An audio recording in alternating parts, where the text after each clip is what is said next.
America ने चीन पर 100% टैरिफ लगा दिया। फिर पाकिस्तान पर भी नए टैक्सेस की बात चली। भारत के प्रोडक्ट्स पर भी पाबंदियां लग गईं।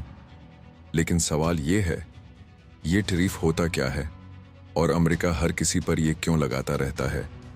देखो, टैरिफ असल में एक टैक्स होता है। जब कोई मुल्क दूसरे मुल्क से चीजें मंगवाता है तो इस पर एक खास टैक्स लगाया जाता है। उसका मकसद होता है अपनी इंडस्ट्री को बचाना। जैसे अगर चीन का माल बहुत सस्ता आ रहा हो और अमेरिकी फैक्ट्रियां बंद हो रही हों, तो अमेरिका फौरन टैक्स लगा देता है ताकि लोग मकामी चीजें खरीदें। लेकिन ये सिर्फ एक नामक फैसला नहीं होता, सियासत भी शामिल होती है।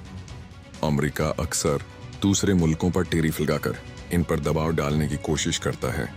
अब लगता तो ऐसे है जैसे सिर्फ अमेरिका ही टैरिफ लगाता है, लेकिन ऐसा नहीं है। चीन, भारत, यूरोप सब टैरिफ लगाते हैं।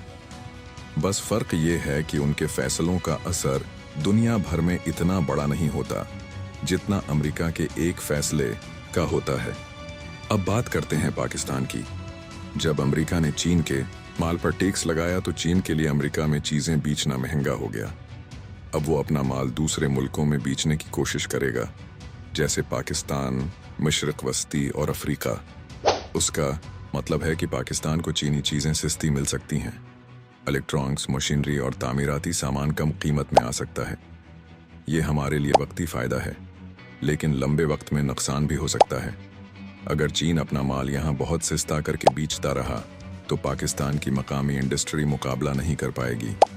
फैक्ट्रियाँ बंद होंगी, रोजगार कम होगा और हम मजीद दरामदात पर इन्हिसार करेंगे। साथ ही जब अमेरिका और चीन की लड़ाई बढ़ती है तो डॉलर मजबूत होता है और रुपए की कदर कम होती है, यानी महंगाई में इजाफा। लेकिन हर मसले में एक मौका भी छिपा होता है। अगर पाकिस्तान समझदारी से पॉलिसी बनाए तो चीन अपनी कुछ इंडस्ट्रियां पाकिस्तान मुंतकिल कर सकता है। सीपेक के जरिए नई फैक्ट्रियां, नए प्रोजेक्ट्स और रोजगार के मौके पैदा हो सकते हैं। तो सीधी बात यह है, टैरिफ सिर्फ एक टैक्स नहीं बल्कि एक जंजीर है।